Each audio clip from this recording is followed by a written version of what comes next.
17-year-old Austin Metcalf was stabbed by 17-year-old Carmelo Anthony at a high school track meet in Texas. Some call this premeditated murder. Some call it self-defense. Let's talk about it. How's everybody doing? My name is Anthony Brian Logan, and today we got to talk about the tragedy that unfolded in Frisco, Texas at a high school track meet over a seat on the bleachers. 17-year-old Austin Metcalf was stabbed to death by 17-year-old Carmelo Anthony. Now, before I begin the video, may Austin rest in peace and prayers out to his family. This is truly a tragedy. And I didn't really want to cover the story because, in my humble opinion, this story is being used in the same way that George Floyd and other situations were used to stoke racial disunity and civil unrest. And I'm not a fan of that. The only reason why I'm doing this video is to give my 2 cents and to provide some clarity. There's been a bunch of fake articles and pages and GoFundMes and narratives and stories that have spread on social media, and people are believing it. It's to the point where somebody called my YouTube show on Saturday night saying that their grandma told them that Carmelo Anthony came into the track meet with a ski mask and stabbed Austin and then ran away. Just completely fake and made up stories. I wanted to wait a little bit before I gave my 2 cents because I needed more information to figure out what's really going on.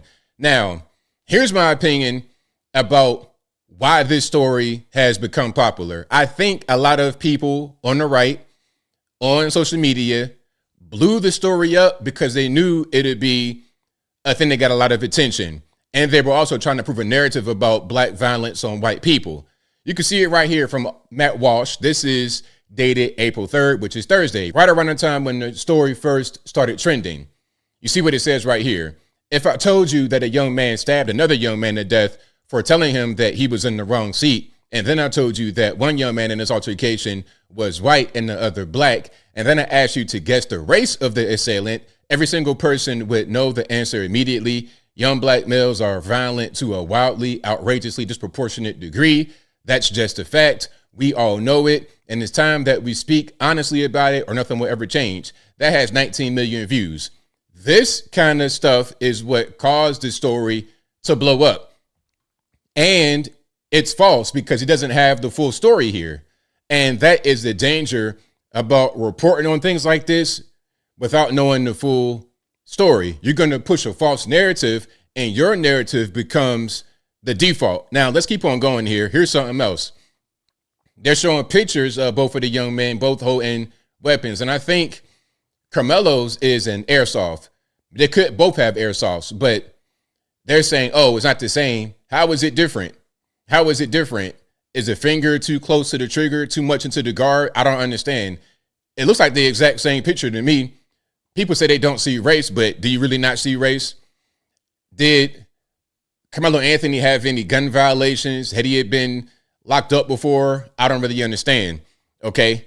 Now, here is Austin's father saying, hey, please stop the narratives. Please stop with the fake stories. Please stop with the race baiting. This is the father.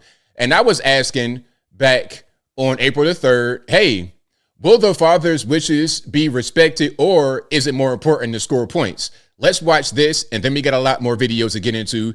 This video and everything else will be in the description. If you're on IG, visit a link in the bio, go to the corresponding article on the website. But without further ado, let's go ahead and roll it. I want to clarify something right off the start because I've already heard some rumors and some gossip. This was not a race thing, and this is not a political thing. Please do not comment if you do not know what happened. Do not turn this into a racial thing. It was not. Do not politicize this. It's not. This is a human being thing. This person made a bad choice, and it affected both his family and my family forever. This is Jeff Metcalf, Austin's father. So are we going to respect his wishes, or are we going to do whatever because we think we can? Okay, let's keep going here. We got more to get to. This, I believe, is Hunter, Austin's twin brother, who was right there and unfortunately was with him in his last moments. He held him as he died. So really unfortunate. Let's watch this. There was this kid, before I knew his name now, this kid was sitting under our tent at track. We asked him to move. he started getting aggressive and talking reckless. And my brother stepped in and said, "You need to move." And he's like, "Make me move." Austin grabbed his backpack. The kid, I tried to whip around as fast as I could, but I didn't see the stab. But then I look at my brother, and then I'm not going to talk about the rest. So yeah. Just that's just what I saw. And I tried to help him, but it was just senseless. It was really senseless. Really, I don't know why a person would do that to someone just over that little argument. It's just crazy in this world nowadays how people just up and do that. Like that man has a family. That man has people that care about them all the time, and he did everything for our family too. He was a strong man. He was a strong kid. So really, really, really sad. And I didn't even want to talk about the story, but because it's all over the place, I had to give my 2 cents because it's so many false and incendiary narratives out there. I wanted to give my 2 cents on the story. Let's watch this right here. This is local news out there in the Dallas-Fort Worth area. Tonight, we have new information from the deadly stabbing at a high school track meet. Since 5 o'clock, Frisco police released the arrest report that details the moment officers arrived at the scene. The arresting officer writes when he reported he had an alleged suspect. The officer said Carmelo Anthony said he did it. According to the arrest report, the tragic event began with the suspect sitting under another team's tent as rain fell and being told to move. A witness told police Anthony immediately opened his bag and reached in, telling the victim, "Touch me and see what happens." When the victim pushed him, witnesses say Anthony pulled a knife from the bag and stabbed Austin Metcalf in the chest. Let's pause right here. Now, the news, they're not telling the full story. This is pretty much what happened, but there's a little bit more. There's a little bit more that may add some context, okay? Let's go to People, and we're going to scroll down a little bit in the article. The affidavit also details just how quickly things escalated between Metcalf and Anthony. An eyewitness told police that Metcalf asked Anthony to move from out under the tent that had been set up for members of his high school track team on that field that day. Anthony then reached into his bag, according to the eyewitness, and told Metcalf, "Touch me and see what happens." The eyewitness said Metcalf touched Anthony, at which time Anthony allegedly told him to punch him and see what happens, according to the affidavit. Metcalf then went to physically move Anthony, which is when Anthony allegedly pulled a knife out of his bag, stabbed Metcalf in the chest, and fled from the tent. Now, this is what it says right here. Okay, I'll link to it. This is a real thing. Okay, like, I'm not making this up. The local news, I got sources. So look, let me just say this before we get back to the video. I'm sitting under a tent at a high school track meet because it's raining. There's no assigned seats at a high school track meet. If you come up to me and tell me to move, you're trying to bully me. I say, "Hey, don't touch me. I'm reaching in the bag. Don't touch me." That's a warning right there. You know I got something, and you probably with your brother, your twin brother, and some other guys. I'm not trying to get beat up, jump. Don't touch me. He touches him. That's strike one. Hey, don't do it again. He does it again. Strike two. Now the fight happens. Some are going to say, well, look, ABL, don't you think that was over the top? Shouldn't have just been a regular fist fight? Well, we could say that, sure. We could say it was over the top, absolutely. But guess what? If you don't touch me, if you respect my wishes to not be touched, then this doesn't happen. As simple as that. It's very simple. And you know what? I've said the same thing before. Matter of fact, we get back to the video in a minute, but remember this from 2023? I posted this September 30th, 2023. There was a YouTuber who got shot in the mall by a guy because the guy did not like the prank that he was trying to do on him. Let's watch this right quick, and then we're going to get back to the news out there in Dallas-Fort Worth. And I'm going to cut it right when the actual gun comes out, or when the gunshots ring out.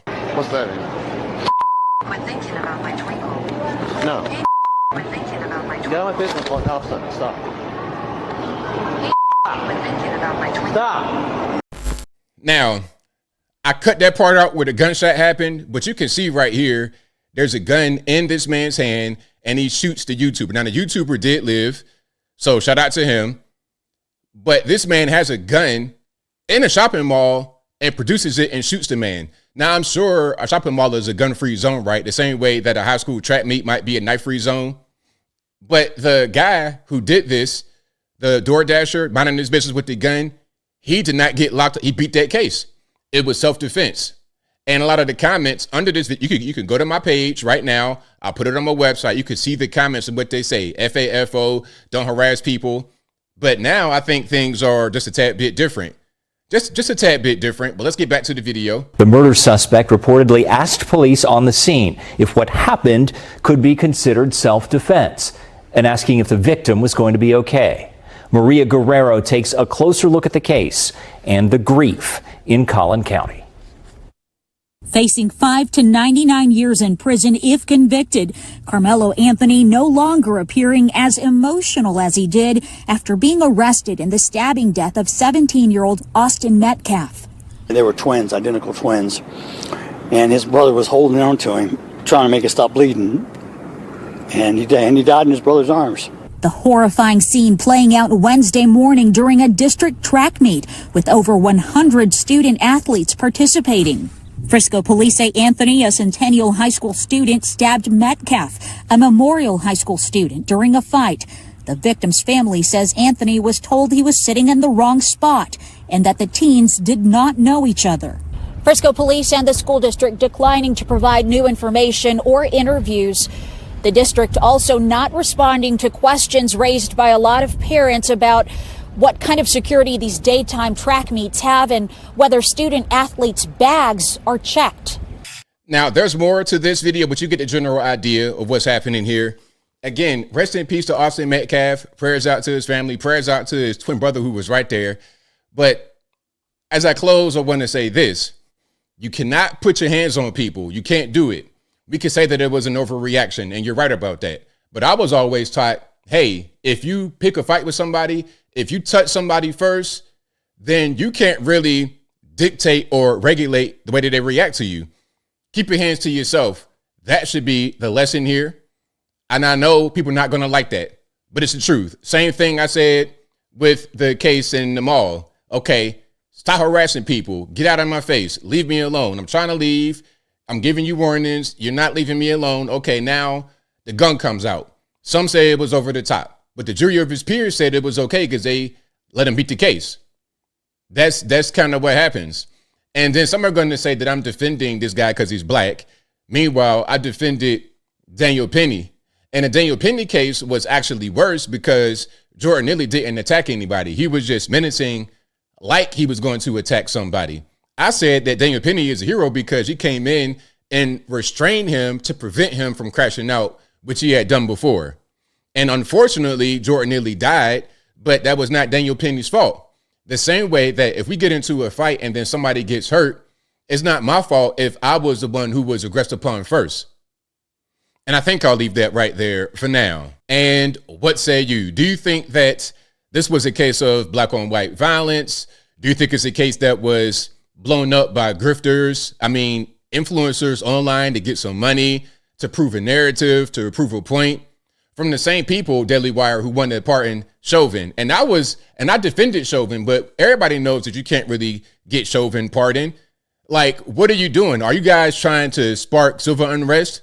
I don't understand what your motive is here, Daily Wire. Whatever your thoughts are, let me know in the comments below. You guys know where I'm at. This is an unfortunate situation. It was a high school fight. If it was me, I wouldn't have touched the story with a 10-foot pole because all it's going to do is spark racial division. One side saying one thing, the other side saying the other thing. Racial lines being drawn. For what? Let's just call it what it was, a tragedy. Very sad for both sides. Both families are going to be changed forever. Whatever your thoughts are, please let me know in the comments below. And that's all I got to say for this video. If you like what you heard, please comment, rate, share, and subscribe. Peace.